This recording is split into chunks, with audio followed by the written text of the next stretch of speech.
And it's up. Cool. All right. Cool. We got anybody in the chat? Let's see. Users in chat. HUUFS. And myself. How's the stream look? What's up, Austin? Can you hear Mike all right? This time, finally?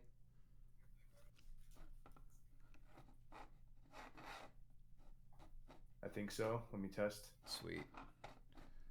Cool. Let us know if we're kind of quiet or I'll have a little music on in the background. If any of the levels need to be played with, let us know.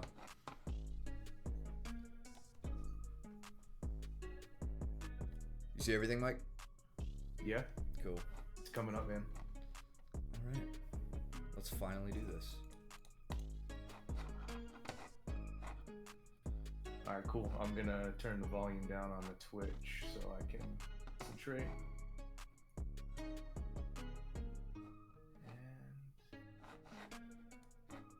Austin, you remember what month you started?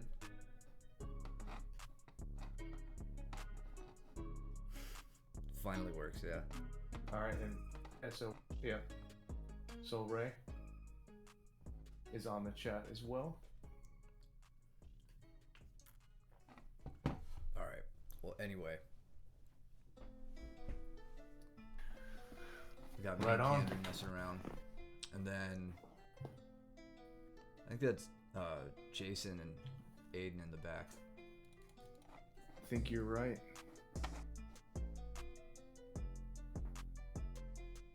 I really wish we should somehow record like what we're focusing on this week, because like if we're doing, you know, open guard, then like I'd like to see, like Camden for instance a few seconds ago, right, working some open guard, foot sweeping and whatnot. Yeah, just things to highlight as we're walking through it, right? And granted, this video was from September 13th, and it's been 2 months now, so Camden's definitely he's gotten better since then. Oh, there's also Mike right over there. Oh yeah. So a lot of the stuff I criticized the white belts for, which is like just flopping over instead of keeping a decent base, and you know, keeping the hips up if you're on your knees, not just falling when I weekly attempt to sweep. Right. Camden still may do a little bit of that here, but he's definitely gotten better about it. Well, I mean, like if you look at what he was doing a couple seconds ago, right? Like he had his hand posted behind him. He was pivoting on his hips. He was trying to keep, you know, his legs in between you and him. I mean, he was attempting to do, you know, the right thing. But you know, like he said, that's often at this stage of the game, whenever you have somebody advance you, it's it's often that you just kind of flop on the back, you know what I mean, and and allowing to do what they want.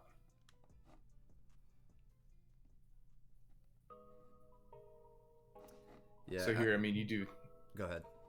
I was just like you do the your typical, right, like pinning the arms, which sucks for anybody, with the legs, right? Yeah. Like I love how you always emphasize on crossing your feet rather than you know, like pulling the arm back. Like you'll see variations to where some people will trap the arm and pull it all the way behind the back, but you generally implore the crossing of the legs rather than pulling behind if for some reason you're not able to get it. Yeah, I always do that.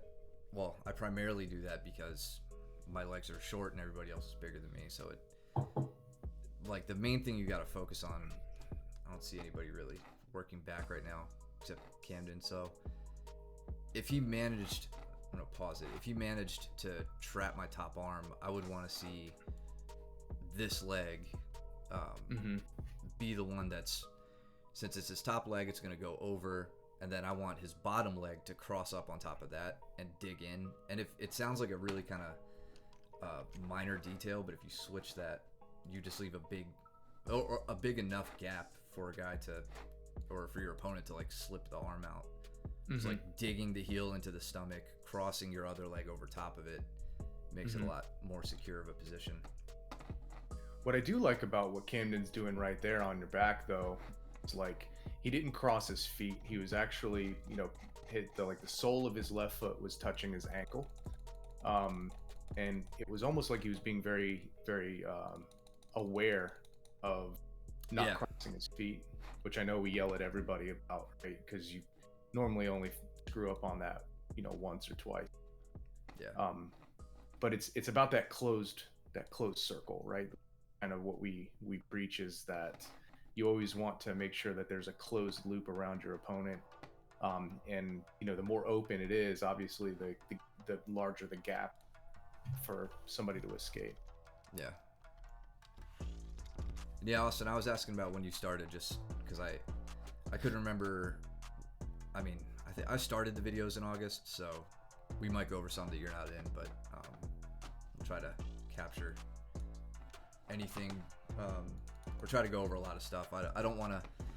One thing I've been running into is like, well, at least back in September, maybe a little bit of October, people weren't like focusing on getting on camera here, so like I'm gonna have to kind of chase people around the mats, or like, I know there's gonna be a lot of footage of you and I versus other people because we wanted to be on camera and wanted to get this stuff done. So anybody watching, like, we're not biased towards ourselves.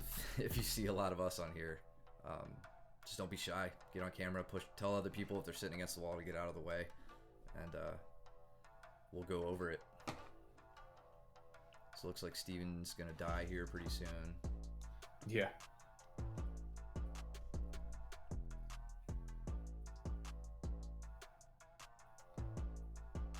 Wisely going down to a knee.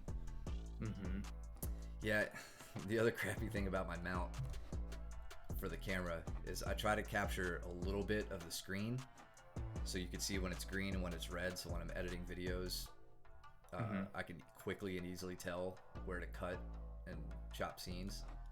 Got a good one with Cole and Joe here, and Aiden and I. But when I do that, I lose every bit of the roll, like, that comes up against the wall here. Right. But anyway, enough about that. Let me go back real quick on Aiden here.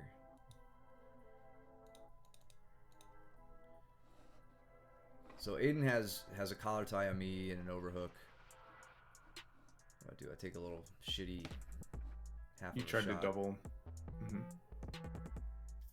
So I cut an angle, and it was kind of slight, but I finished that with like a little tiny tap of the foot as I drove through. You mean with your foot? Yeah, so my right foot. I see that. Right here. I mean, I'm driving through on it. Luke was talking about this the other day. I think maybe with Camden, I was going over either Camden or Cole or somebody I was talking about takedowns with, and like it's kind of like crossing your legs in the back.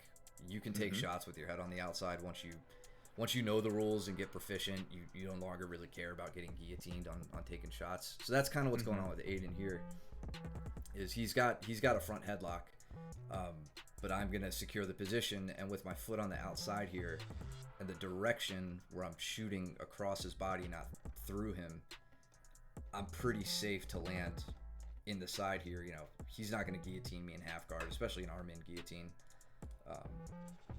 And even, it might suck for a bit, but there's really nothing there.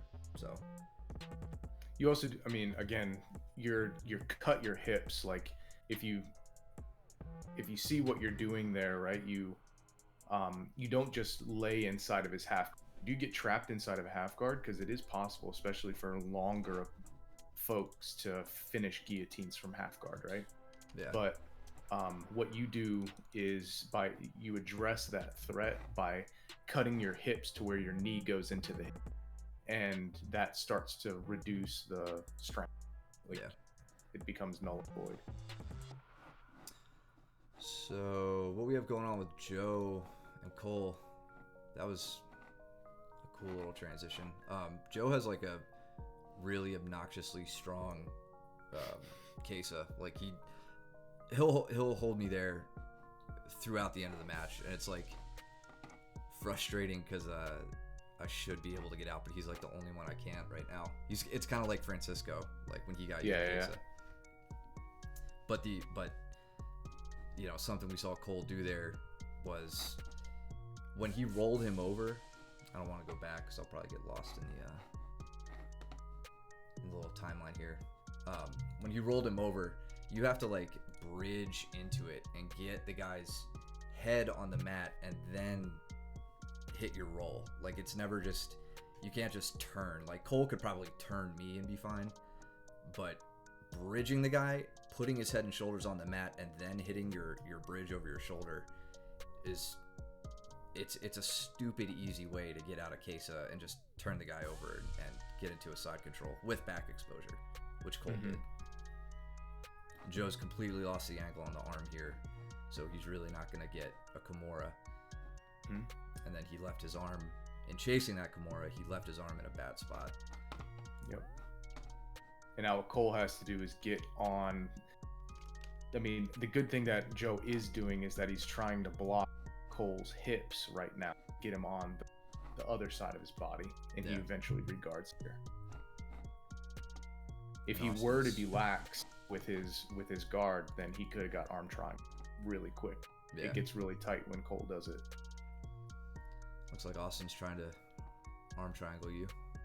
Yeah, we were going over that, I think, after the roll that we had. See, yeah, I think you just pointed out to him all that hip space, Austin. Like you gotta get your hips to the mat. But we've gone over that since. I know you and I have definitely talked about it. Danny's probably given you his master class in finishing those, and if he hasn't, head and arms, he's the guy to talk to. Yeah. I was happier, or like one of my happiest moments was getting a head and arm, an arm triangle on Danny. Like it's almost as good as tapping out Luke, in my opinion. And then I think he punched you in the head, or maybe you're bleeding or something, because you're always bleeding. Oh no! So, backstory on this day, Austin and I were training back in the back left, like the bottom left of this shot here, and we found blood on the mat, and we didn't know who it was. We just assumed the other person had bled, so we went and cleaned, and couldn't find blood on either of us. And so we went back into this corner and we started working on some other stuff. And then we went down, we were doing the arm triangle stuff, and then we got up and there was blood on the mat. What the fuck's going on? And then was it like your elbow or something? I don't know. We still don't know. To this day, it's a mystery. Blood mystery. One day Austin will figure it out. It sucks that Luke and Steven were basically off screen the whole time. I just hit a nasty sweep on Aiden that I want to look at. All right. Well, I want to talk after you go over this sweep. I want to talk about Joe in side control here. Yeah. Okay. So what it looks like, he goes to set up kind of maybe the early makings of a body lock, or he was just hanging out with his head way too low. He's trying to control your right foot. You see that? Like he's got your ankle and he's trying to walk around your guard. And his posture is it's just too low right here. I mean, that's really all it is. So I forgot I can do this. Play it slow. So I reach up, I control the head. It looks like I get the head and arm. And you see how I always stress about falling to the side. And I learned this by Gary Tonin doing it to me a million times at that one seminar we went to. Oh, right on time too. How embarrassing for Aiden.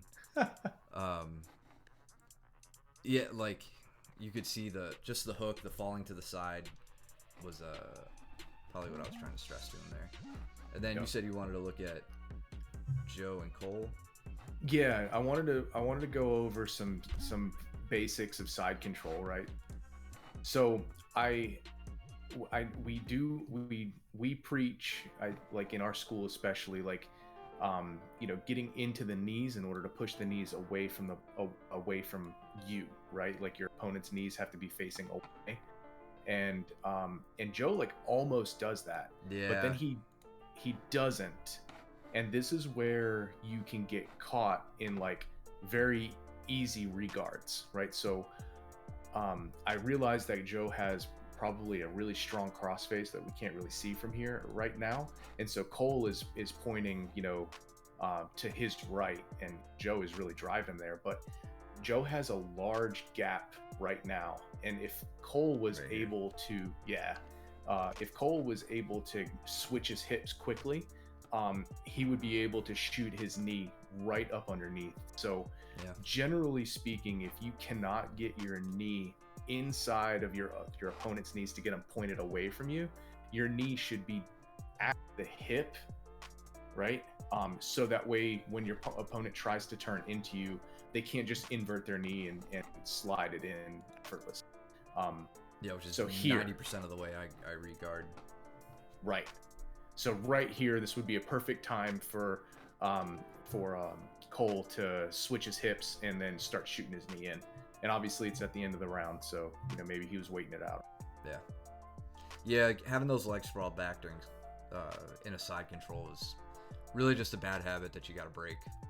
I think a lot of guys. I know Joe doesn't have a wrestling background, but that's something you see coming from a lot of guys with wrestling. I'm curious if Mitch does it.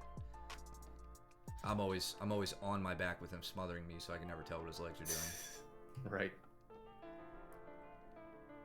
Got Clash of the Titans here, and then me before my shoulder hurt really bad. Going with Joe. Another double attempt here. Yeah, crappy one. Looks get like re-rolled. you got it. Yeah. You got rolled, and then you reestablished. You're on the safe side. And like one thing it's difficult to tell because Joe's kind of immovable when he wants to be, but like I'm continuing to pressure on and I'm controlling his hips the whole time to get him down and like to get him from rolling me, which he just ended up doing anyway, as I probably tried to advance. Did you see what happened with Jason and Luke, or did that happen off camera? Because they just reset after a sub, probably. I didn't even notice. I was watching you guys, you and Joe. Just speed this up a bit.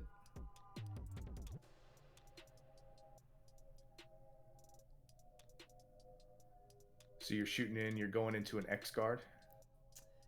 Yeah, and I got that. I got like a control over the thigh rather than down at the ankle, but that's really just because he's on his knees. And notice how I'm always trying to get my legs back in. Oh, and here's just. It looks like Joe is trying to do what he likes to do, which is get me headlock. Get me into case. Which isn't a bad thing, Joe. If you're watching, I'm not dogging on you. It's a great way to control and then reestablish a pin.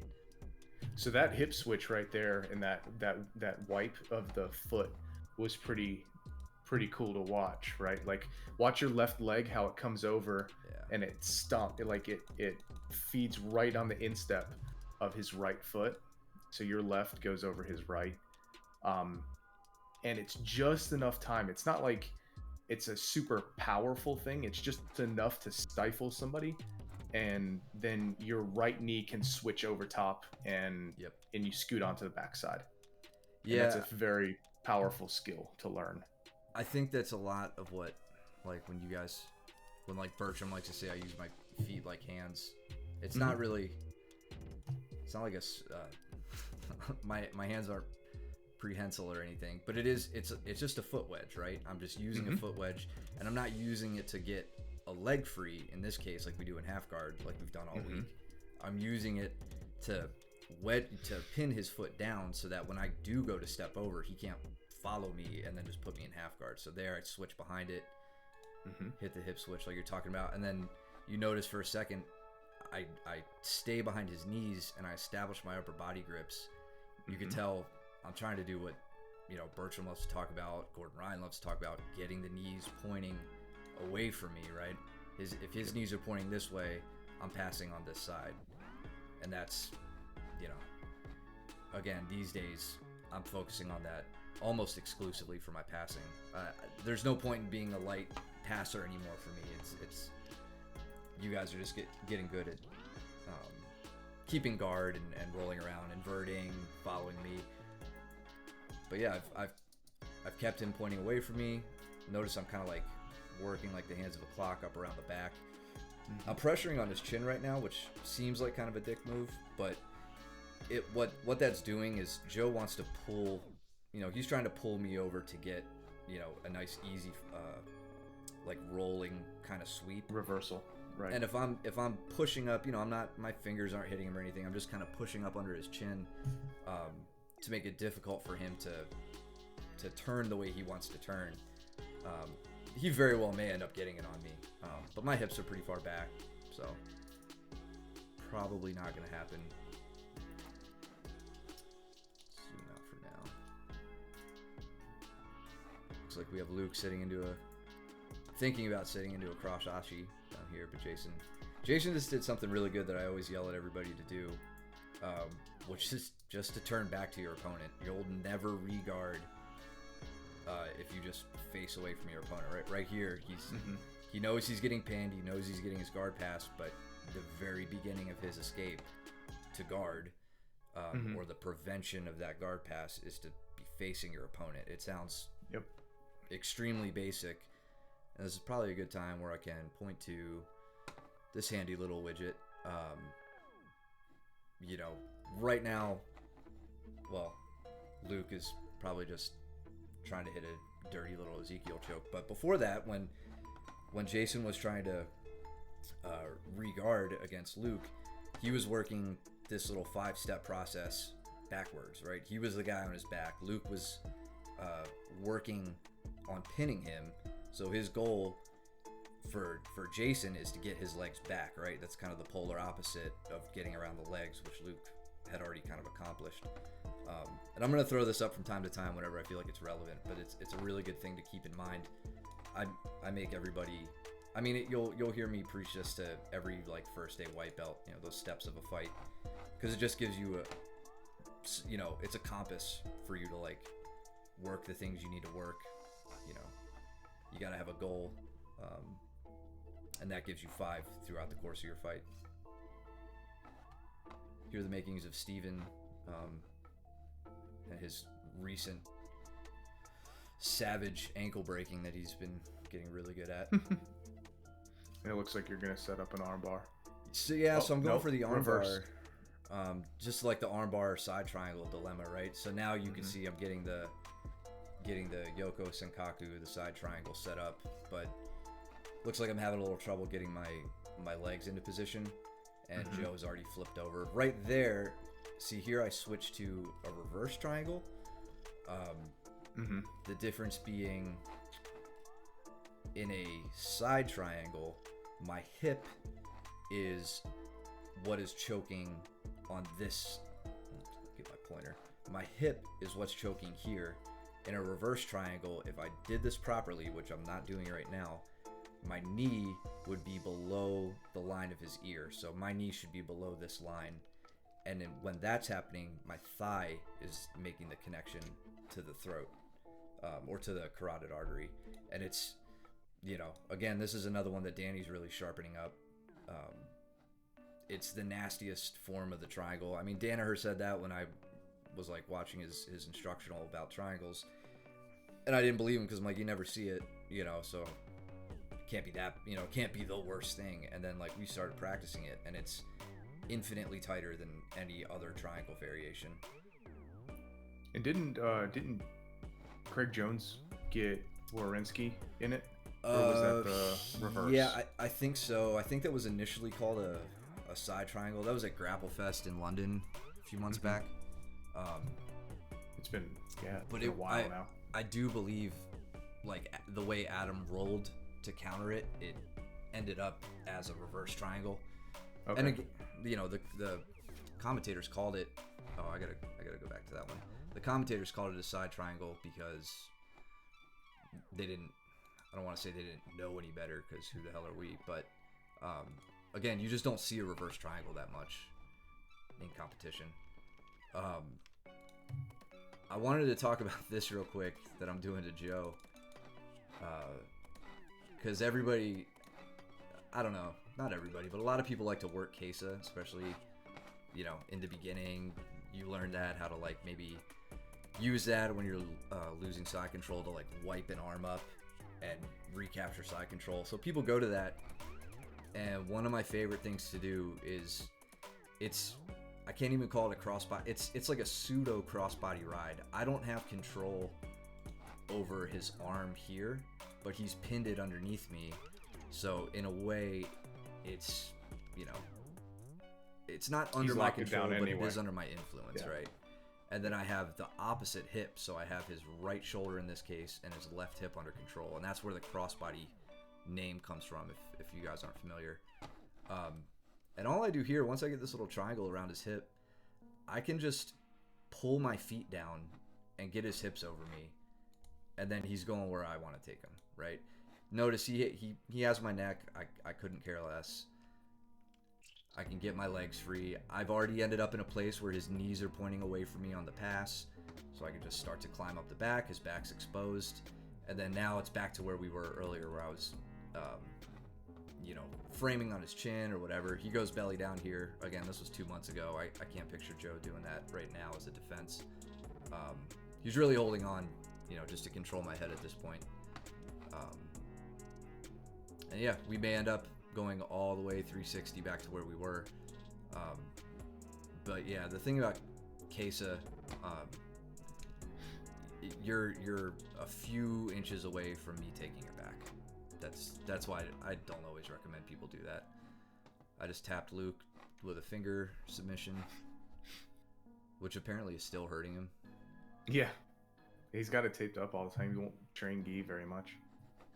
So one little thing right here, watch Luke's legs cross, and my left foot sweeps in, because I was looking for that thing I was showing you a few weeks ago. Yep. Where when you guys cross your legs and you're seated on the ground, if I can drive my shin in and kind of like pin your legs together, you're gonna have a very difficult time re-guarding as I then start to cut my angle on you. You know, Luke, whatever, didn't work on him, but yeah, it's something I've found on a couple of you guys recently. Do you ever feel like when you're going against Luke, like your strategy just kind of goes out the window, and like everything all the time thought you knew just doesn't work anymore? Yeah, totally. So here I'm shutting down his leg attacks. Primarily, notice what I'm doing down at the feet. Like I'm keeping this foot. You know, I've got that like V grip we talk about, where I got his ankle right in here, and I'm keeping his leg extended so that he can't clamp down on my leg really hard. And then that allows me to move around if I need to move around. He's trying really hard to like pull my leg back in. Notice he's getting my knee back in his knee line. There, my knee is safe. It's just kind of a tug of war on my knee right now. But your knee line is clear, right? You can see your right knee completely fine. You're even wedging it. Is that your foot? Yeah, you were wedging your foot underneath your leg. We're the same shade of pale, so it's difficult to tell. Try to come up. So yeah, on the stand up with Luke, like he just barrels through me so much that like I really try to make it a point to capture the head. Mm-hmm. And then that way when he goes through, you know, to like hit me with a double or something, I just get to sprawl heavy. I'm not sure what he got me with there. I think it was a guillotine. Yeah, it may have just been. It was so weird because I didn't really have. I guess he just had it. Yeah, he had his hands connected. My neck. You can always tell. Jacked up. Just for those on the chat, like you can always tell a tight guillotine based off of the elbow position. If the elbow is far from the hip, then the guillotine is not really threatening. But when Luke did that to Matt, his elbow was very, very close to his hip, meaning that he's like doing this crunching action, and it's very tough to get out of. Yeah, if y'all have any questions while we're going over this, or you guys want to see something again, or you want me to zoom in on something going on that we're not talking about, just say something in the chat and we can switch focus or answer any questions you have. We've got 7 people in the chat. Hell yeah. Including myself. 6 others in the chat. I'm monitoring sporadically. What's up deep in you? I should have known we'd have some degenerate chat names jumping in here. I like it.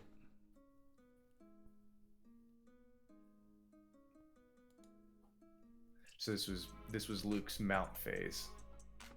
Yeah. For the past year, he's been... It's like Picasso's blue phase. Right. There he's going to a mounted triangle or trying to. It's kind of a small detail when you guys either try to hit me with Americanas or mounted triangles. One of my first things I do when I feel like I'm in danger and I have to like respond to your grips is just a small enough bridge to make you base out, right? I'm not trying to sweep you. I'm not trying to make you hit the mat and like face plant or anything. It's just to make you move your hand so that it's no longer attacking my wrist. Right now, Luke's probably doing that. He's fat, so it's hard to make him move. You can see I'm trying to capture the leg. I can almost guarantee I'm working an elbow escape. The way I have the leg triangled, his leg triangled and his foot trapped, I'm looking to pull that down and then get my knee over his knee. And this is a really shitty spot to be in. I don't know how you handle this with Luke, Mike, but when he goes to this reverse half guard. When he goes to reverse half guard, I switch hips. I used to attack it like this, but he always attacks the legs, and he gets the jump. He gets the jump, and I don't like being defensive with him on legs because his ankle lock is gnarly. So what I do is I will switch to my left hip in this case, and try and get my right knee to like post up onto his hip and then continue to bridge and go. But easier said than done too, right? He's letting you wear his weight on your right hip right now, so you switching to the left would be very, very difficult in this position. Yeah.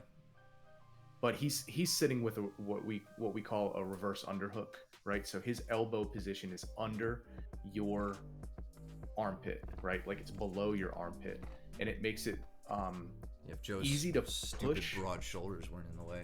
I know, right? What a specimen. I think I yell at him in a second here to move.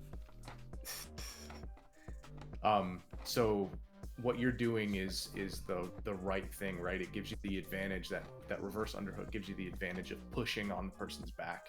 But you can also see that what Luke is doing here is he's really trying to pop your legs open so he can do exactly that and take that back step past. Trying to speed up to where Joe's not in the way. There we go. There it is. But again, yeah, he's going to sit back. And Saved by the Bell. Yeah. One thing I was trying to do there, I gotta look at this leg entanglement again. So he's got it's a cross ashi, but he doesn't have the inside senkaku, inside triangle, right? His legs are over my hips instead of the safer spot where they're woven under my far leg, right? So that leaves me an opportunity to try to capture, or to try to heel hook him here on this leg. Easier said than done, but notice my feet here are together, right? That gives me a little bit of safety as far as fending off his attack. I mean, he's trying real hard to capture my heel with this arm, but at the same time, I'm looking for my own, as long as I feel like my legs are safe. And fortunately, he ran out of time. Yeah, he typically wins that battle. And what do we got? You and Jason up So I think, yeah, it's me and Jason. I don't know if this is before my knee started hurting. I don't think you're wearing any sleeves, so. Yeah, so I'm good here.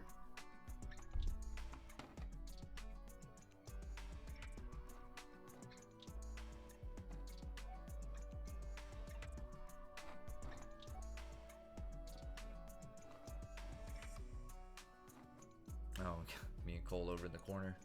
Mm-hmm. I'm just gonna get ragdolled, so we're not even gonna focus on that. So you're hitting the shoulder crunch.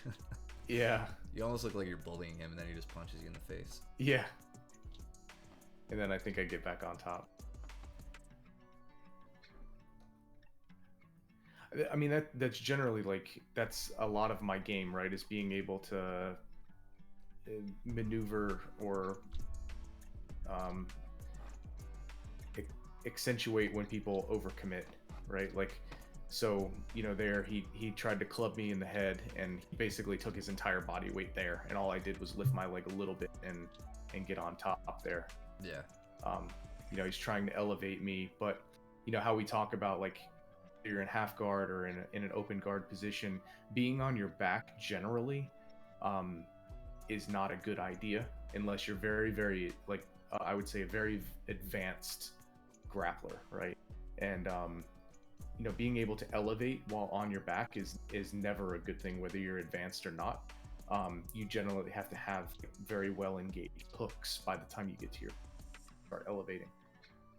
So here I'm setting up an arm triangle, and I think I hit it from the bottom, which is not typical, but also not unheard of, right? Like, I had it set up really deep from the top, and then when he rolled me, I just did that, and then Aiden was shocked when that happened, and he was like, wait a minute, how did you finish that? Yeah, what even is that? And then I go into my whole philosophy of guard is just mount reversed, right? Like, yeah. So anything you can hit from a mount, you can hit from Suddenly from you're a speaking guard. with a New Zealand accent. Right.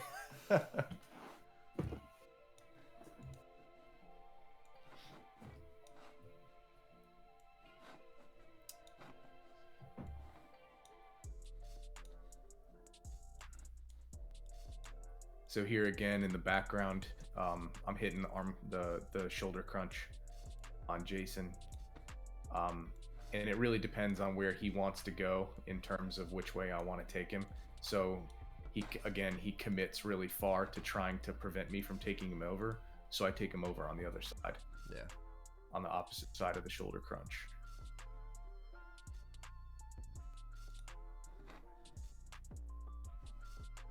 So as he is pushing on, so I know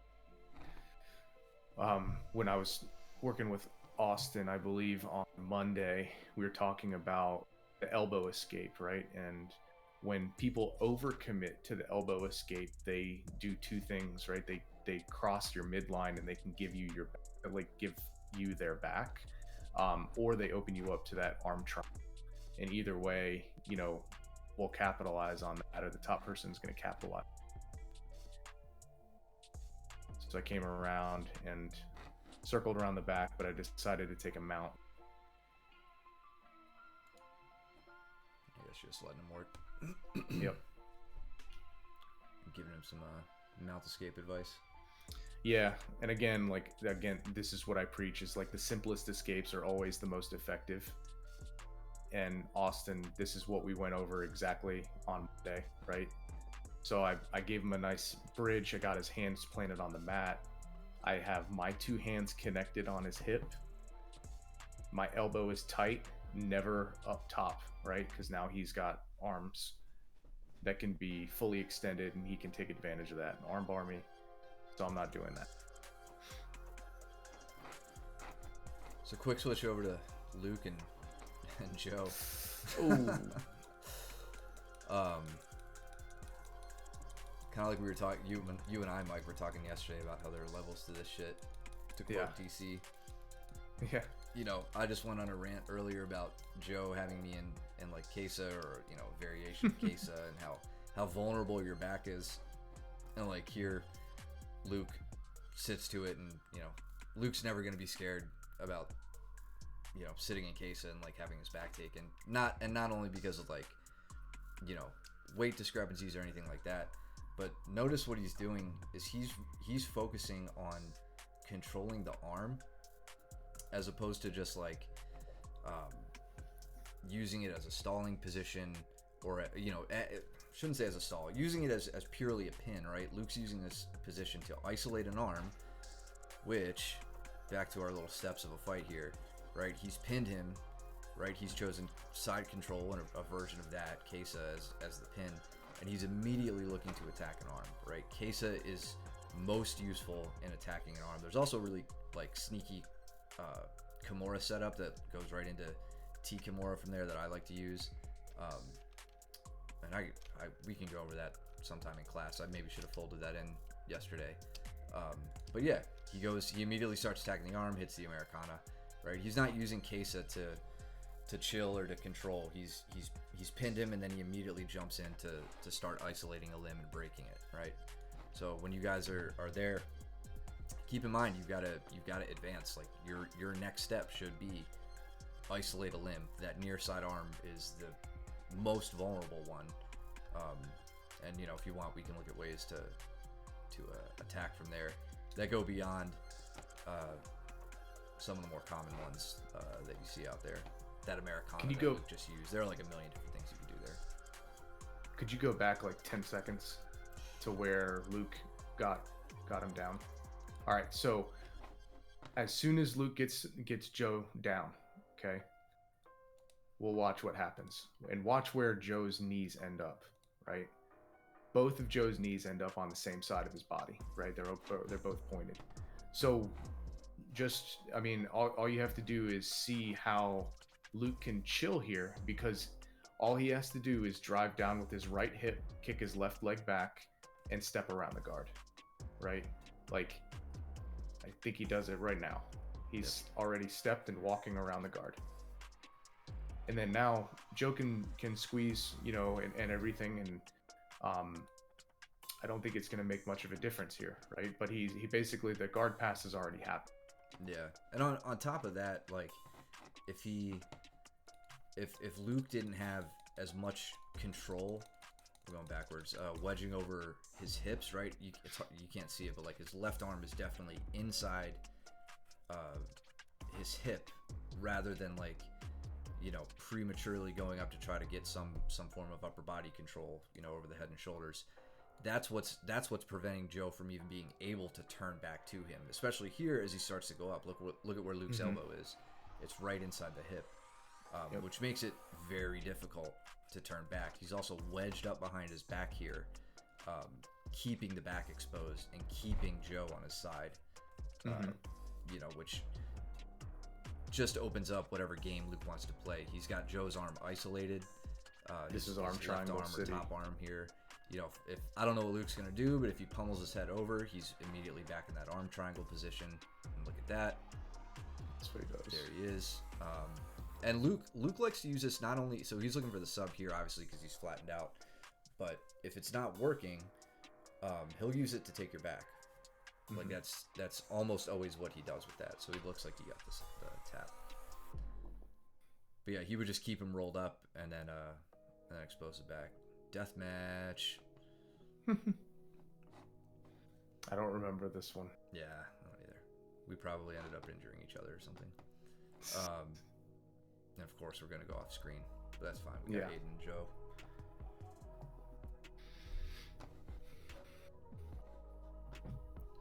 So Joe with a collar tie, some wrist control.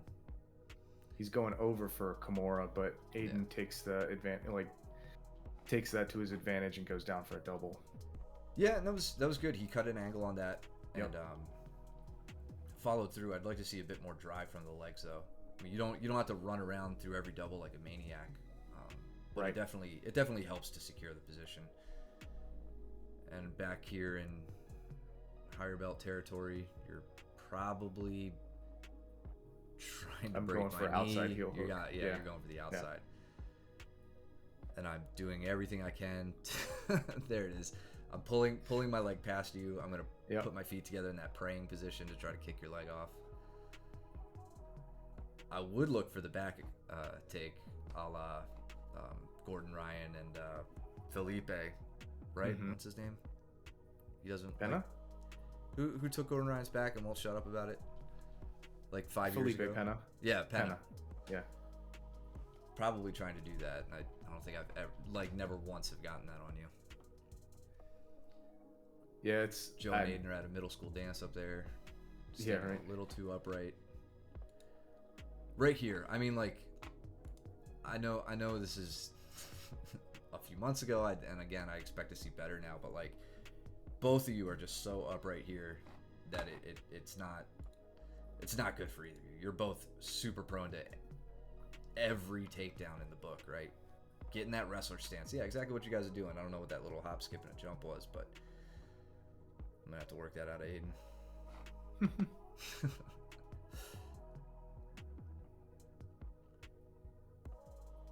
So you could tell that that Joe has an idea, like he had an idea of outside trip, and then it wound up just kind of being a pushover of Aiden to get him down to the ground, and then good job here of taking the back. Yeah. So you just hit a little super tiny move, this forward shift right here, where you just kick me back. Yep. All the any time to any of you watching, when you get body locked, that should be the very first thing you do. He's got both butterfly hooks in. He just straightens his leg, pushes me back, and like I've been yelling at all the white belts lately, if you don't have to fight from your back, don't. Right? That's exactly what you do here. You say, I don't want to be on my back. I'm gonna go to a seated position instead of supine. And notice I can't do anything to really push you down after that. I've got to kind of reset if I wanted to try to attack that again. Yeah, we're trying to pummel. Like it's a game of inside positions. We've said inside position 50 times already in this hour, or the 30 minutes that we've been doing this, whatever, right? And like, why did I do that? Well, I had inside position on the legs, but you started getting inside position on the arms, and if you would have made that body connection, right, like wrapping around my back, I would have been screwed. Like it doesn't matter. So that was a prime example of a different way to pass guard. One being attacking, loose passing, one tight passing, the third being a little bitch with your wing sweep. Oh, you got it on that one though. You took it. Yeah. You capitalized on it and went. I want to look at that again. So how did I guess you I fell down to your right hip. Yeah, did I hit that? I must have hit that hip switch in the air, right? It was a hip switch. Yep. Yeah. Boom. Yeah, and the third way of passing being threatening with the submission, right? Two of the most common ways to do that are guillotines or kimuras. Also leg locks to a degree. But oftentimes, if you just employ a leg lock instead of passing, you're going to try to hit the leg lock instead of pass. So here, go back to where you were inside control. It was a fleeting moment, but I want to point this out for those of you that are still on the chat. But look where, go back even before that, like right as you transition in the side. Like, take notice of where Matt's knee goes. His knee does not fall below my hip. His knee stays at my hip, and then it allows him to pop up and drive his hip up my hip line, or drop his knee up onto my hip, drive it across my hip line from. So his left knee right now is not below. So even if I'm turning actively to my left hand side to try and drive the knee in, but I won't be able to. I physically can't get my knee inside of that opening. So by him doing that allows him to pop up, drive his knee across, and take him out. And I have nothing that I can do there. Maybe I can grab like quarter guard from there, but even still, I go for it, and I wasn't able to. He drives his knee up really high. Yeah, that was a little sloppy of me. I should have driven my knee up towards the armpit just to really shut down any opportunity. But I probably got there more through speed, which I don't like to rely on. And then, yeah, Mike's immediately attacking my hips, like I always say to do, and yell at white belts to do. He's gotten up on his side, and he knows exactly what I'm trying to do here. Yep. Just expose the back, attack the Americana, pin the arm. You go to address it. I look for a gift wrap. And then my goal from this position is to not get my back taken, which I don't know if I'm successful or not here, but that's really what I'm after, right? Is like, at this point, you see how my left elbow is hanging at your right hip. Yep. That's the idea, right? As long as if I feel safe when my elbow is on that side, of your belly button. It starts going across your midline. Now I'm at very big risk of having my back taken, but now I've got my shoulders down. Now you're employing dirty strategies to shut down my momentum. I think Joe strangled. Yeah, he strangled Aiden there. Aiden. And at one point, I'm just gonna go back. It looked like he was working a body triangle, an inside body triangle, where he's got his leg on the inside instead of the outside. Not my favorite thing to do, just because I'm always afraid of getting my leg trapped. But absolutely valid.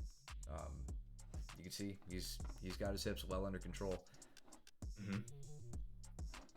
Now he does have his feet crossed here, like it's more of a less of a body triangle and more of a feet crossing, so he needs to be careful with that. Yeah, and to that point, like Aiden's top leg, his left leg here, if he pulled his knee towards his nose, Joe's left leg would in turn move up towards the head, right? And that's right. That completely unravels a body triangle. So it's you know, if Aiden, you can't tell right now, if Aiden feels like his neck's safe, it looks like he's doing a lot of hand fighting. I know this is towards the end of it, so it's probably under the chin. But if you feel like your neck's safe, and the guy's got his leg on the inside, and he's working this body triangle, pulling this knee up is a great way to initiate the unraveling of his body triangle. Yep. Let's jump ahead a little bit. Oh, how did I get there? You did a back step right here, or you slid right into Ashi. Oh, okay, yeah. So I'm doing everything I can to keep that ankle, and I even goes double trouble. And I feel good in this position. Like,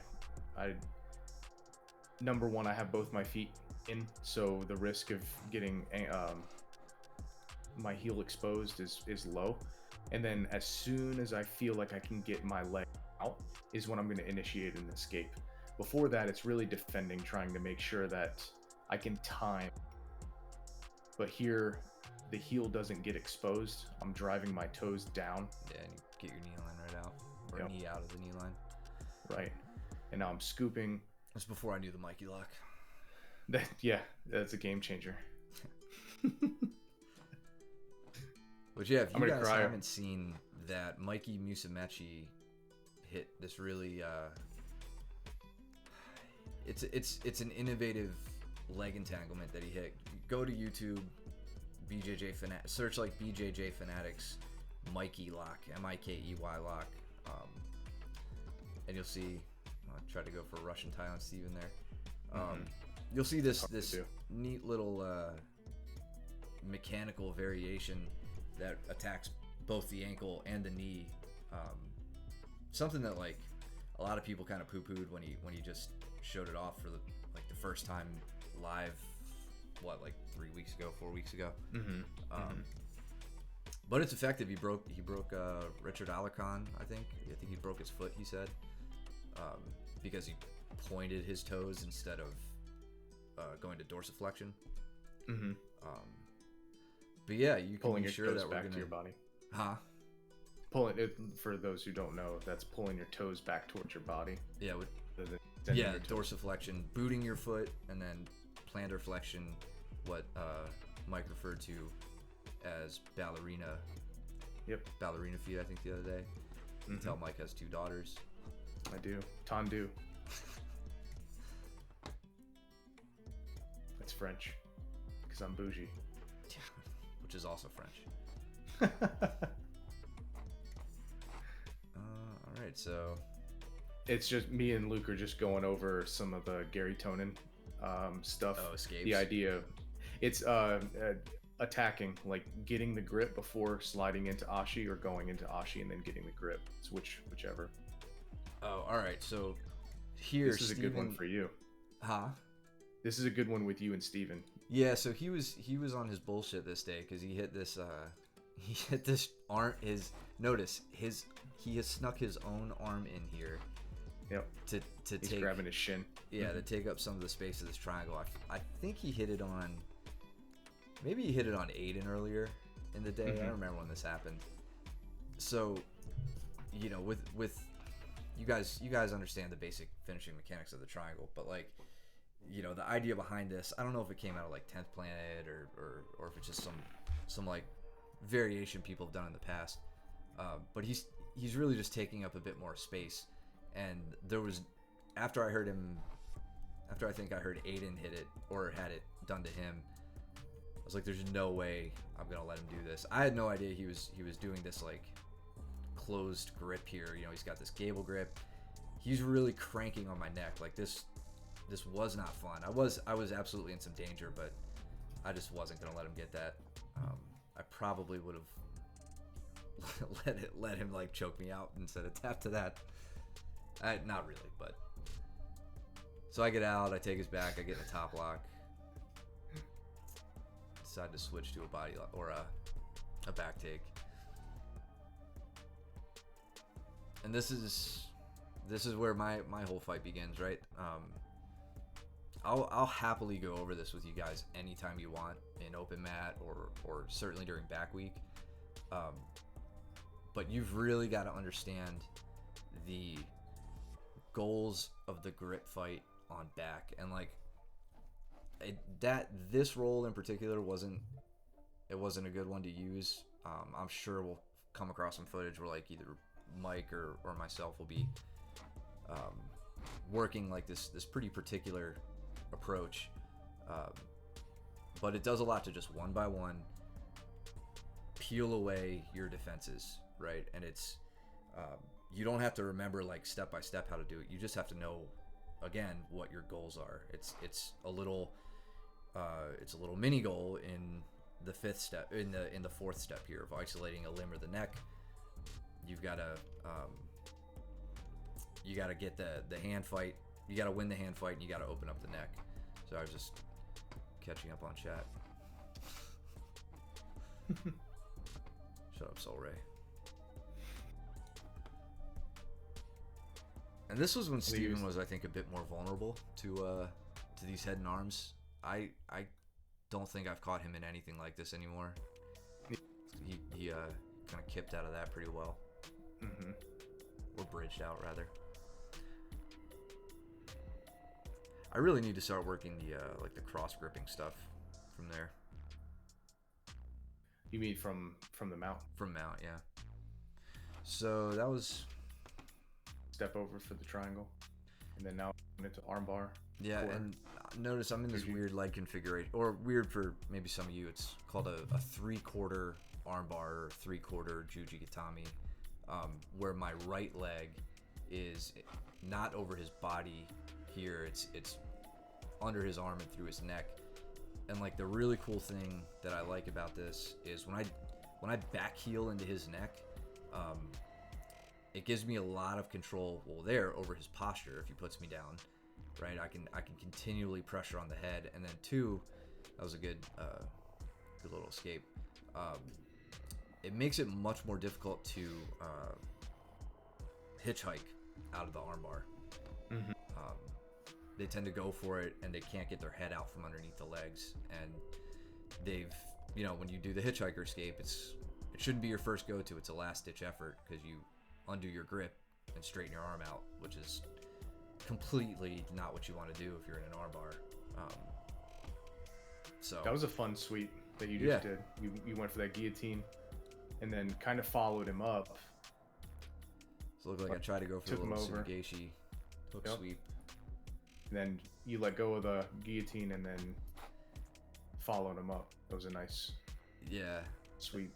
And another thing I harp on with everybody is when you're in a scramble, the person who wins the scramble is usually the guy who gets their hips up, right? And that's what I looked to do there. I knew we were in this little transitory thing. I was like, all right, get my hips above his hips, take top position, win the scramble. And he's lucky because I was about to break his shit. What do we got? I think that's about it, right? No, we still got. There's like 20 minutes left on this video. Oh, really? But yeah, I don't know where I cut to the next one. Let's see who started. So got me and Austin going. So it's 9 p.m. Just do you have to jump off? I don't. No, I just aware of others on the chat. Oh, whatever. Sorry, Austin. I'm sure you probably tap me at some point in some of these videos. Gotta convince you to keep coming back to class, so I gotta let you tap me once in a while. So, all right, we're working the back take here. This little like grapevine you're doing with your bottom leg right now. It's not. I can't say it's not like wrong or right. It's not necessary. I think you know by now, Austin.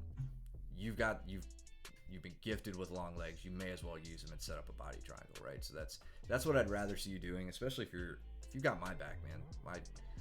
My waist is small enough for you to lock a body triangle and squeeze the shit out of me. So I wouldn't even mess around with hooks if I was you. Is there any way for you to zoom in on that? Because I think all we're gonna do is yeah. sit there and bullshit for the rest of the time. Yeah. Whoops. Get rid of this. There you go. That's better. Spotlight it.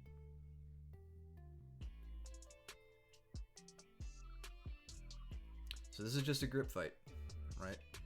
Whoever wins the grip fight is gonna win position and eventually win the fight, right? So you're doing a good job at keeping me fighting from my back. I think you've learned a bit more about passing from now, or since then. So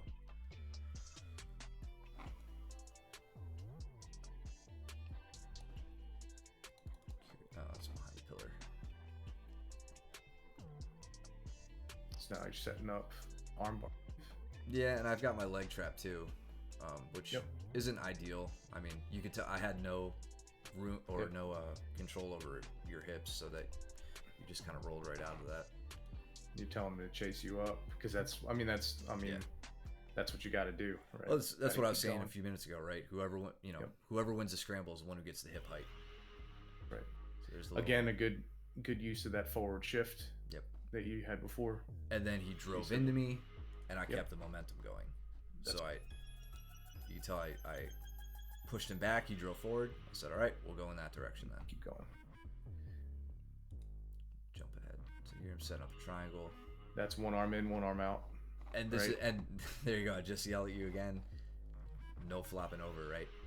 I think this is where you and I started talking a lot more about triangle escapes. Probably the beginning of where you started working them, which you've gotten really good at now. As long as this is your first reaction to just get your hips under my hips, get your posture, I'm happy with that. All the other triangle escape variations, come from that.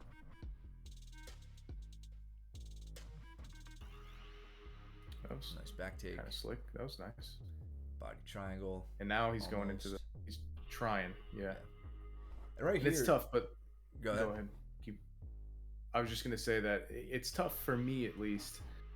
Like getting the body triangle on the bottom side, right? Like if I have my choice, right? I don't already have my body triangle locked up.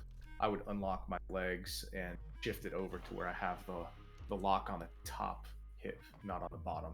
Yeah. It puts a lot of pressure on your ankle, and I think it's easy to get out of a bottom locked body triangle. Yeah. Personally. So I think we're just going over some of the finishing mechanics of the back. Looks like probably just a little bit of bullshitting. What we got? Oh, Joe and Steve. There we go. That'll be good. Yeah.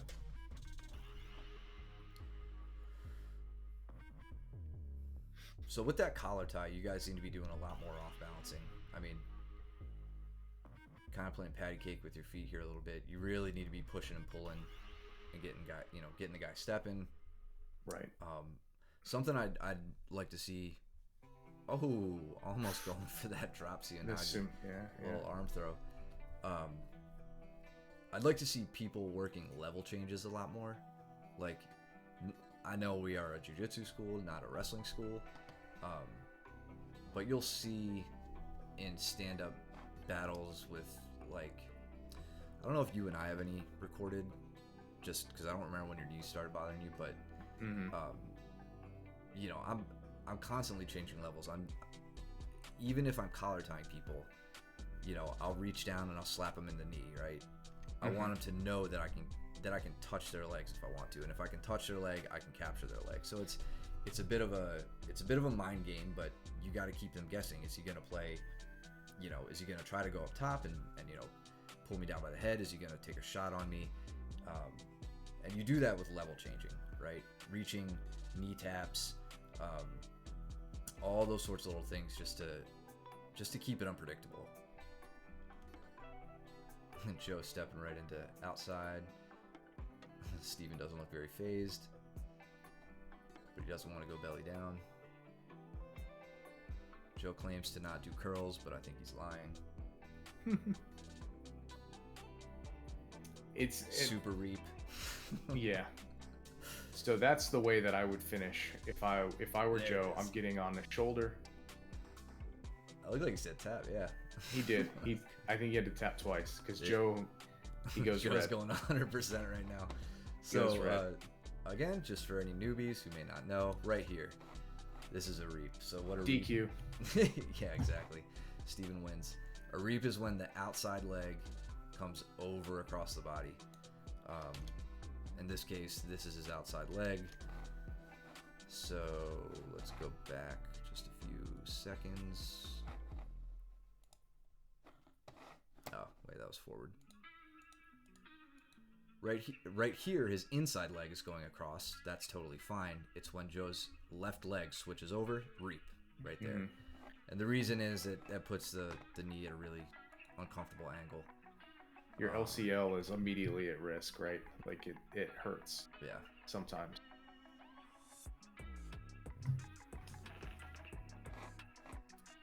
I never know which side to fall in with the body triangle, if it matters. I would say it definitely. I think we may have already covered it. I may not have seen it in the chat soon enough, right? But I would prefer to see people with the body triangle locked on the top hip. If you fall to the left, the right hip is where I'm gonna have the triangle locked. Yeah. Go back a little bit. See if I can find it. When Joe and Aiden were going, and Joe got Aiden's back. Here, right there. Right. Yeah. So like I said, Joe's almost working this version where the leg is on the inside. If his leg was on this side of his leg instead of down here in the middle, and then curled back, he'd have a top side body triangle, right? Mm-hmm. Which is what Mike's talking about. I agree with you. I'd prefer to have that rather than imagine Joe locks a top side body triangle and then Aiden rolls hard to his left and Joe doesn't switch his legs. It becomes a bottom side body triangle. And I just feel really uncomfortable there. I feel like a big hip in puts a lot of pressure on my ankle. And agreed. And my triangling leg, this leg that's bending back is then trapped under the guy, so I can't extend it and I can't relieve the pressure on my ankle. And I feel like I'm running the risk of popping my own ankle there, so I don't play around with bottom side body triangles. Does that answer the question a bit? Let's see if Steve gets his revenge. So here immediately, like when Joe locks that, and I don't know if Joe does this anymore or not, and I think it's a very common strategy for someone who's relatively new is to say, oh, I've got a limb, I'm just going to lock my legs around, right? Like, yeah. And, at that point, you're almost better off unlocking your legs and trying to fight your knees to the inside position rather than locking, one on the outside of the other leg. Steven's doing a really good job here of keeping me on the chest. But he's not, yeah. And then this falls back and get it like an ass. Yeah. Right. Yeah, I think that about wrap. Oh wait, they got a little bit more time. But this is the last match. And then I don't know if you want, I could load the other video in, maybe jump off in like 20 minutes. Go to about 9:30. Good man. And then yeah, for just if you guys can't tune in on Wednesday at 8 for some reason, assuming I'm doing this correctly, because we all know I don't have a great track record with Twitch yet. Steve jumping in right to the rear naked. He is crossing his feet, but now he's got it. So that's a top side body triangle, Austin, right there. And he's got that foot hooked behind the hamstring, which is you can't get any better than that. Yeah, good stuff. Anyways, like I was saying, I'm gonna load the other video up, but we're recording these, and I think we're gonna try to put them on YouTube, so you guys will have an opportunity to rewatch them. I think Twitch holds on to them for like 14 days or something like that, at least until you're an affiliate or a partner or whatever they call it. So if you guys miss it, it'll still be available, and they'll be named by date, which is probably not helpful for anybody, but oh well. There's a nice armbar set up by Danny in the back there. Jason. Got a big class tonight with everybody talking. Yeah. Justin, you're over on the side there. What the fun? I think we train. I think me and Justin train.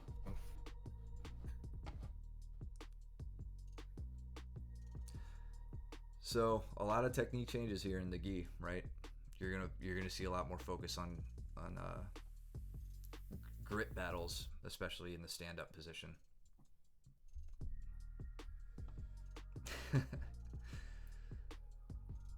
Everybody's favorite gi class.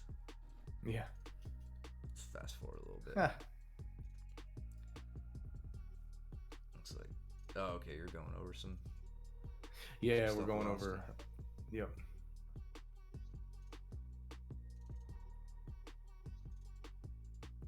And again, my constant rant on frames, right? This is agnostic to whether you're wearing a gi or no, like no gi. It doesn't matter. Frames, as Matt said, like frames go right along with grips, right? Like, gripping is for attacking, and framing is for good solid defense and just proper setups, right?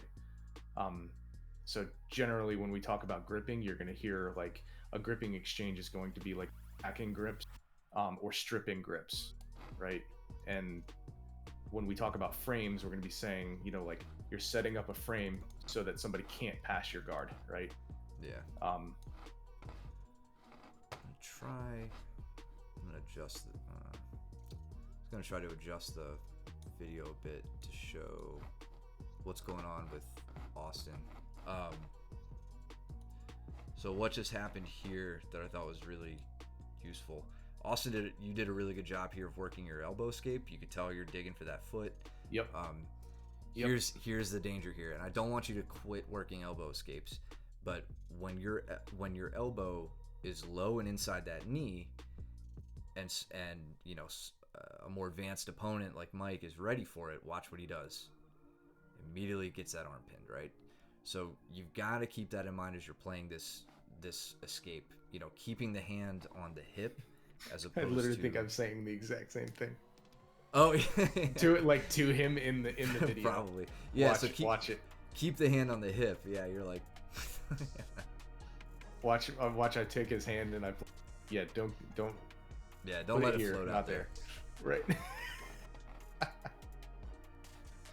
It's almost like we've trained together for quite some time. Yeah. And we do this entirely too much. Right. Alright, going fast. Danny just standing head and arm choke Jason, I think. Yes, he did. Let's just see this real. Oh, okay. Right. Yep. It's kind of like a duck under, but he's like, "Fuck it, I'm just gonna go for it." Yeah, I'm just gonna stay right here. Jason's Yeah. like, "What the hell is that?" All right, let's move forward.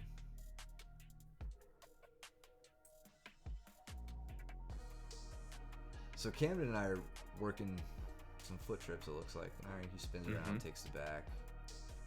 Good little leg Sits weave. back. Yep.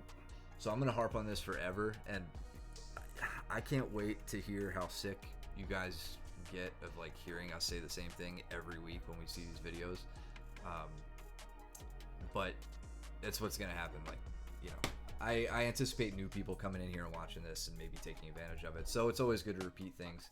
This is gonna be one of those things that is super repetitive. When you're in gi and you're on my back or you're on anybody's back, do not go for rear naked chokes, right? It is such a low percentage move in the gi because of all the cloth and all of the ability to grip. Your first priority needs to be gi chokes, right? And I'll teach you all the ones you want. You see, I probably gave this speech to Cam earlier, right? So he's going for that was a nice cross collar. That was a sliding collar choke, yeah. Yeah. Nice little Soto Gari there. Sorry, yeah. See, fast motion again, bam. Boom. Really tosses me.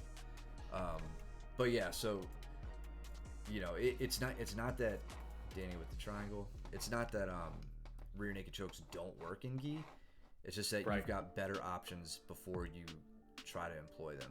And it's easier to control, for sure. Here I'm bullying Gavin as usual. Yeah, it's pretty typical. He deserves it though. Yeah. So we got Danny and Joe. Joe, yeah. Me and long hair Gavin. This must have been before he joined the JROTC.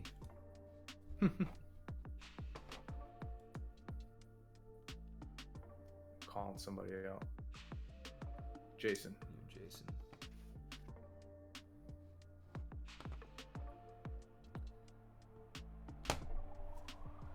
And then I think this was actually Taylor's first class. He's over there talking with Ronnie, with his buddy Garrett. And then Cole sauntering in. I think I trained with Cole at the end of this video, I think. Yes, I was doing stand-up at this time. I think in the gi, I mean, my tactic in the gi is fairly different from no gi when it comes to stand-up. My bottom game doesn't change a ton, but my stand-up game changes tremendously. Here I just went for he just overcommitted, right, and I went for a duck under and went around to take the back. Yeah. So Gavin and I get into this position a lot, where he's dummy sweep. Yeah, he's that was a tripod. Ah, okay.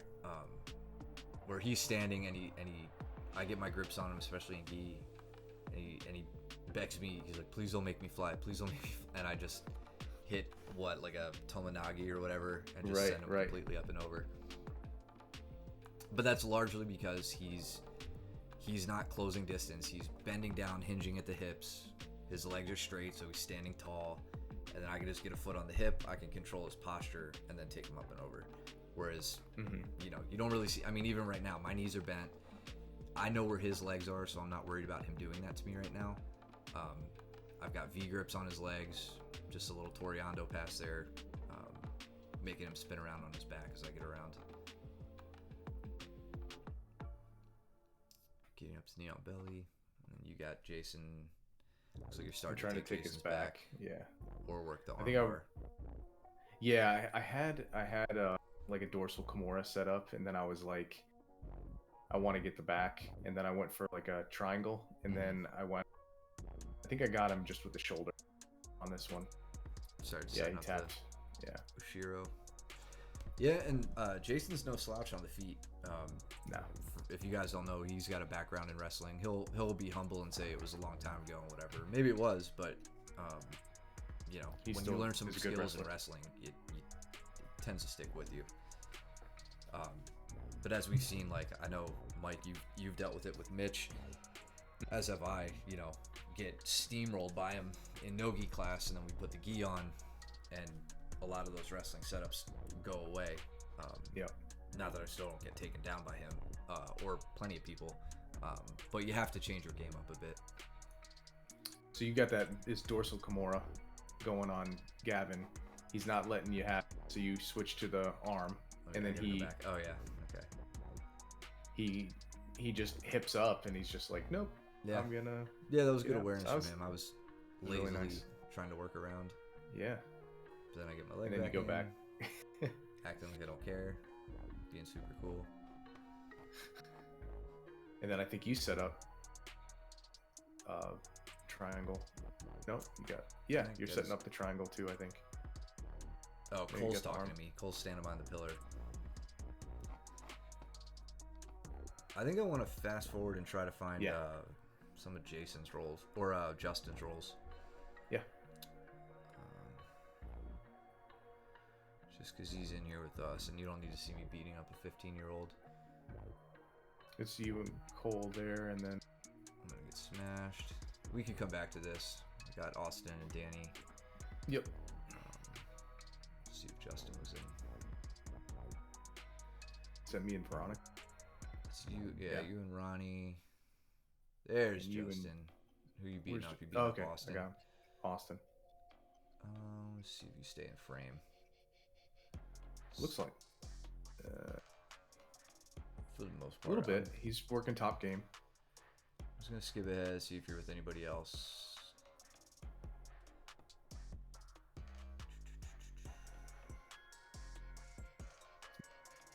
Alright, we'll go back to this one. And I'm not doing this for your benefit, Justin. I'm doing this because if you start doing lapel shit, I want to watch you from a bird's eye view and decode your garbage. So you can't do it on me anymore. Yeah, if you guys don't know, this whole Twitch thing is really purely a selfish endeavor for Mike and I to find your secrets and use them against you. So thanks for tuning in and being willing participants.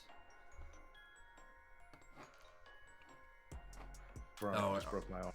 Are you being nice to Austin so you won't so you definitely won't start doing lapel shit in this?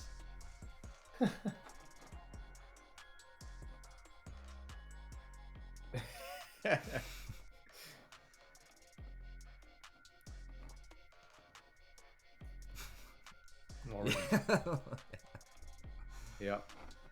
It sucks. The pillar's in the way. I'm gonna fast forward a little bit. Speed this up.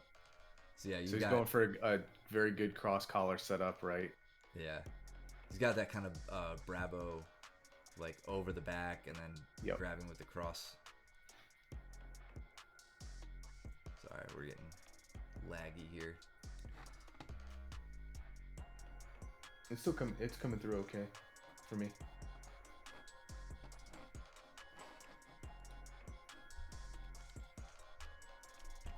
Justin, did you subscribe to us with your Twitch Prime? I see you got the little crown in the chat.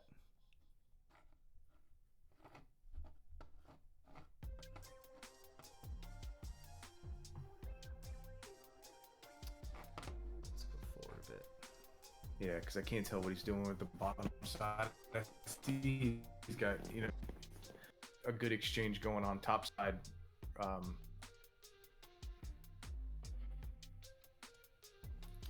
Looks like he's got a little scoop grip, like he's Austin trying to on go top. for. Okay. Yep. So Austin, I think what happened there was you probably just got a little too far over. Yeah. Oh, okay. Yeah, I have a lot I still need to set up with Twitch. This is all very new to me, but that's one of the things, and I was gonna drive that home at the end of this with the Twitch Prime, whatever.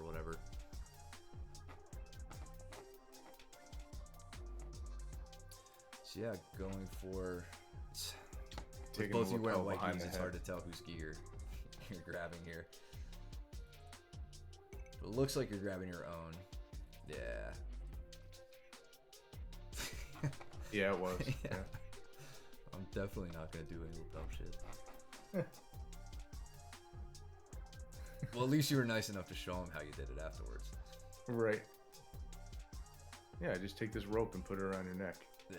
And then twist. And yeah, so for those who aren't totally sure what's going on there, he's grabbing.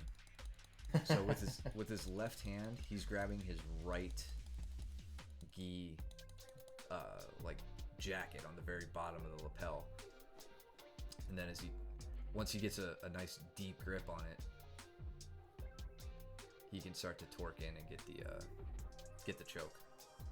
And he has to use his forearm, like the inside wrist and forearm, in order to press down on the neck to get the other side. So it can be kind of tricky to pull off. That was a pretty fucking sick sweep that we have to go back. Yeah. And, I just see somebody flying. Nice. So what do I have? I got a foot on the hip. It's like a Tomonagi is what it is. So again, this is where the grips come into play, right, guys? I've got a sleeve grip here. Not because I'm trying to shut down an attack or anything like that. It's because I'm trying to completely shut down his base. At this point, I already know where Joe's gonna go, right? I've committed to taking him to my left, to his right. So I shut down his... I thought I did. There we go. I kept it there. Mm-hmm. I got both feet on the hip, elevated. I extend my right leg. I let my left leg drop, and that gets him up and over and into mount. Boom. After the That's bell. just a beautiful looking sweep. That was fun. Let's see. We got Danny and me. Is there anything you saw that we should go over? Cole and Danny. This might have been their little deathmatch day. It could have been. Yeah. Let's watch that.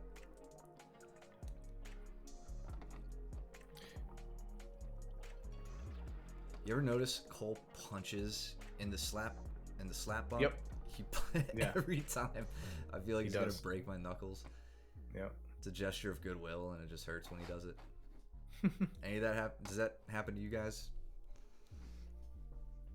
Thank you, Justin.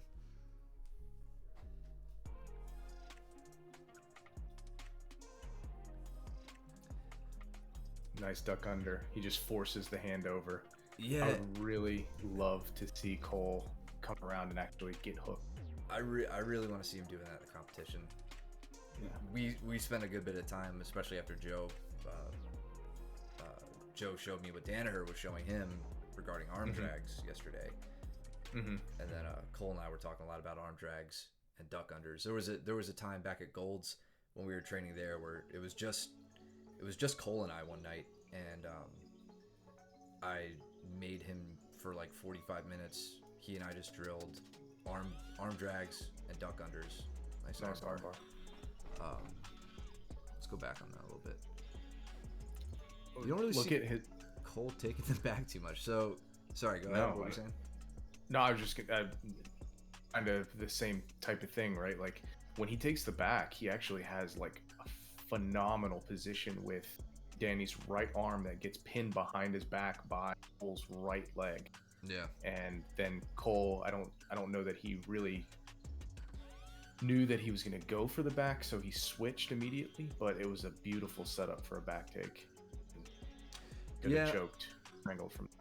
Yeah, so he goes from, instead of just attacking the neck, you guys saw he kind of went 2-on-1 on that arm, which leads him to an angle, right, which gets him to this this kind of almost a rear triangle position that Danny doesn't allow, so he switches into the armbar. That was interesting. And he goes head side, right? Like he exploits the weakness of the grip by going head side and leaning that way. Yeah, for the grip break. Right here. So what Mike's saying, Scoops. Right here, notice he doesn't fall straight back. He falls to the head, or towards that, right? He falls to his right shoulder. Which is annoying how much that works. Especially with Cole. Yeah, totally.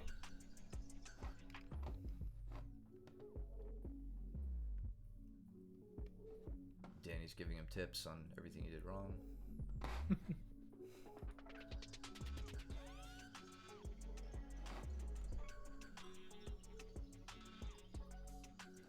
Cole's probably cramping up right now, so he's not engaging a lot. I was just gonna say, like, I have not heard him complain of a calf cramp or a foot cramp in so long. Yeah, it's been, you get a desk job and the way it is. He's probably lost like 15 pounds. Yeah, but still looks chunky. You know, he's kind of chubby. Yeah, for those who don't know, Cole he was the kind of guy who would show up to class with like, He still does from time to time, but a gallon water jug full of like Pedialyte, and he would still cramp up. Which is why we make fun of him relentlessly for it, even though it doesn't happen anymore. Was that a guillotine? What the hell did he get them? What did he get? I'm not sure. It must have been. Looked like he had has a guillotine. An arm in here. guillotine. He must. Yeah. I don't even know if he has an arm in. I don't see. Maybe. Yeah, it's hard to tell, man. Hard to tell. Yeah. All right, it's Cole working with cross grips.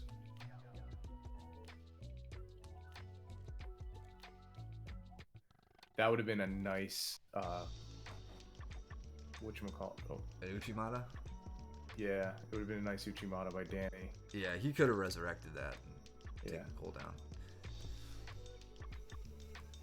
But look at Danny, right? He's not letting himself fall over like a lot of first day white belts do, right?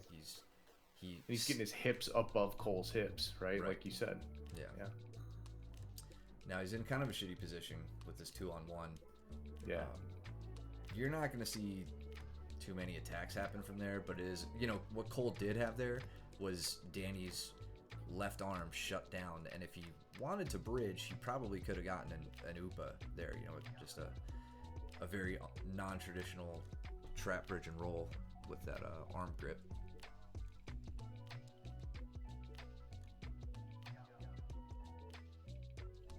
I don't know who's trying. Oh, Austin's trying to triangle me there, it looks like. Mm-hmm.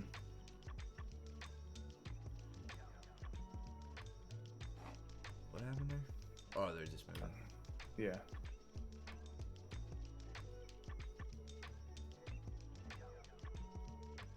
Austin's setting up his triangle. And I'm sure I probably give you a spiel about cutting your angle to make it tighter. While Cole is attacking a Kimura.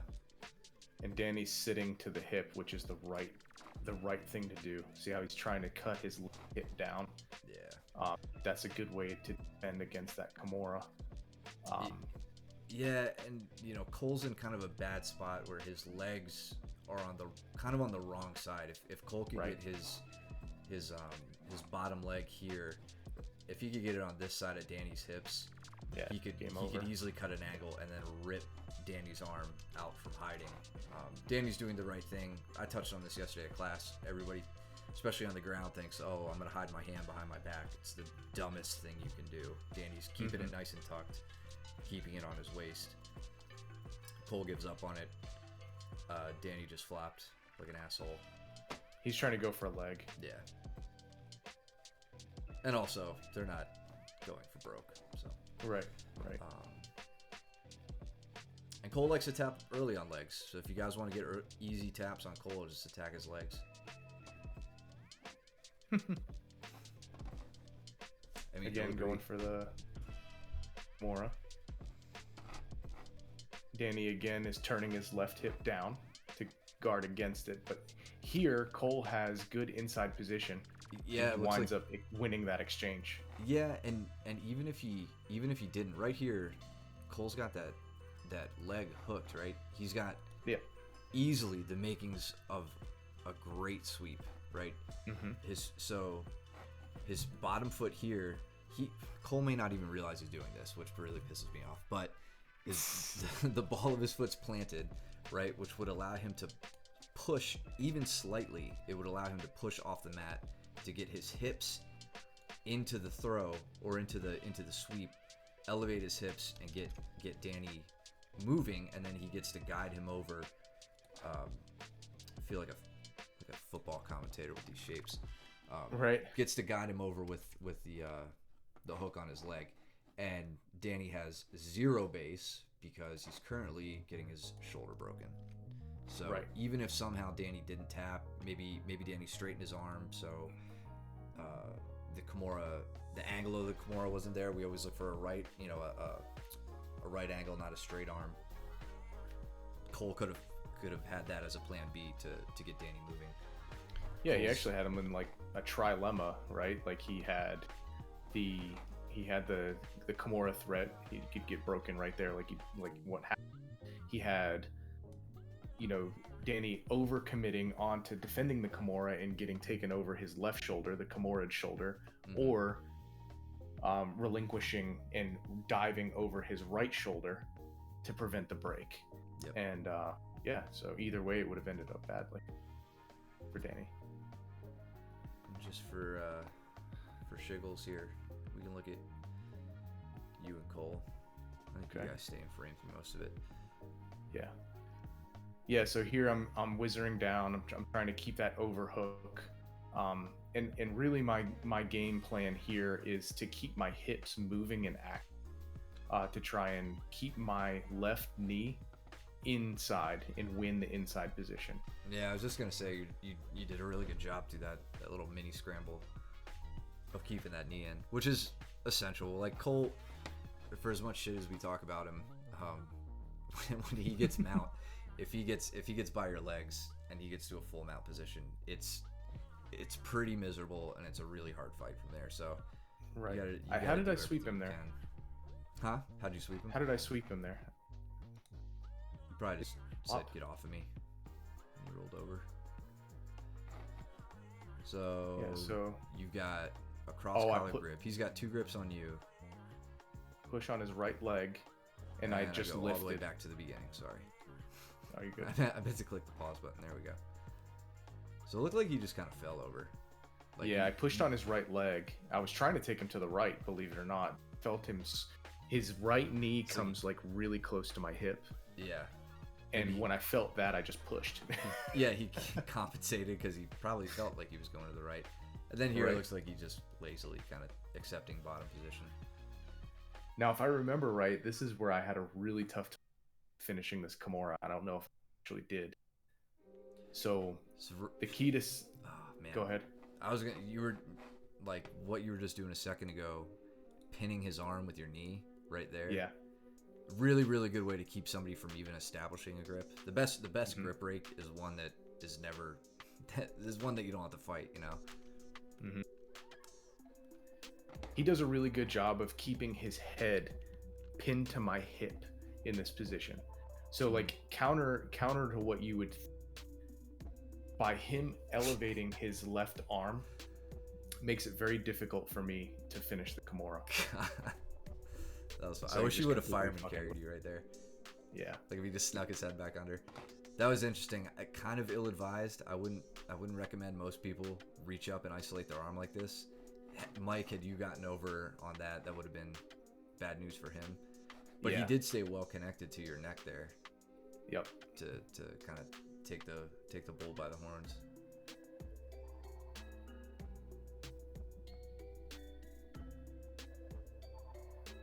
So one thing that I'll point out here, right? When you're stuck under somebody, I don't know that you'll ever really see me clamping down, right? Like when somebody is on top of me, my hands are always in like what is this? Like I'm pushing up towards the ceiling, right? I'm never collapsing down and like trying to hold him onto me. Why would I want to help gravity in that situation? Yeah. So like I'm always framing. I'm always trying to keep my hand up and away, and that seems to really help my ability to maintain frames. And then eventually I'm just taking over here. Yeah, and kind of to that point, because I can already hear somebody asking, like we always tell people not to bench press people, and like Mike's saying, you know, he's not bear hugging the guy and holding him in tightly, right? He's trying to create space. That's what we do when we're on defense, is we create space. But look at where Mike's pushing, right? If Mike makes a connection with his hand and intends on pushing, he's not bench pressing still. He's got his hand on the hip and he's pushing down the line of his body, right? Where's my trusty arrow? He's pushing down this way. He's not pushing perpendicular to his body. And that's a much safer bet. That's why we always teach you push on the hip. When you want to escape mount, you're not pushing on the chest. Get my microphone out of the way. But yeah, your hand placements, that's like exactly what we try to show you guys. Come up so here I'm coming up on. He has a knee in, and like some for him it's actually very tough for me to shake that. Yeah. He has a very good sticky hook. I was just gonna say he's being real sticky with it. Yep. And so I'm trying to re-establish a position so that I can gain inside control.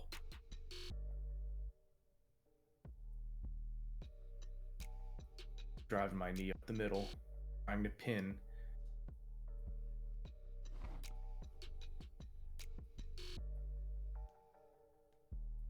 And then I just walk around.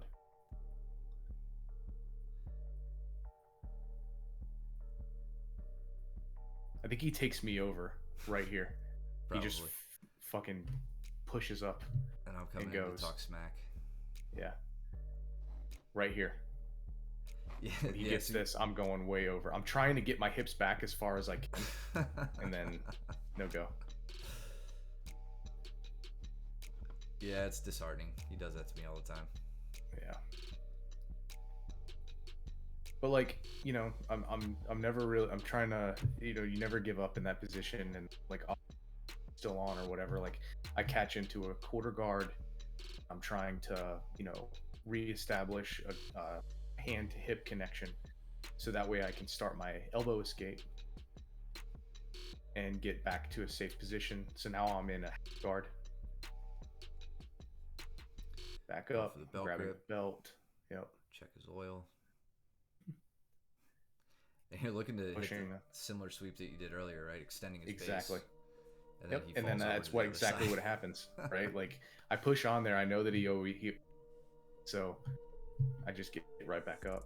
But now I'm in top half guard, and now I can start working a pass. Then His you legs get are open. Get to embarrass right? him in front of an audience. Yeah. That's what I'm looking. And it looks Go like for you got that the head. arm trapped. Yeah, he's tough. There. And it's super tough trying to drive my knee. That's disheartening too, because I'll do all that work to get a high, and then he just pushes his elbows down. So here I finally feel okay to where I can drive my knee up to lay the arm, and then I think he just pushes me back down. Yeah, he's doing a good job of framing your hips and shoulder walking, which, Yeah. you know, for everybody who's ever asked, you know, what do you do in a high mount, which Mike is in right now, you've got to frame the hips, and you just kind of shimmy back until you can get the guy's hips back over yours, and you can work your mount escapes. Right. You know, it isn't until, you know, when you're in a high mount, it isn't until you get your arms separated that you have to really worry about attacks. But if you can just kind of keep a wrist to wrist grip, frame the hips, and shimmy backwards, you can normally get pretty safe. I mean, I do it with Luke, and get safe that way pretty frequently. All right, cool. That's it. All right, guys, I think we're gonna call it with that one. Yeah, so let us know at class, or, you know, hit us up what other stuff you guys want to see. We're gonna keep doing these videos. We're definitely gonna look at some of our old competition footage, some of your competition footage, if you guys are cool with it. And yeah, you know, ask any questions next time at class that you may have from this, and help us make this better, because we're doing it for you guys. So with that, we'll see you guys later. Later, guys. See you in class.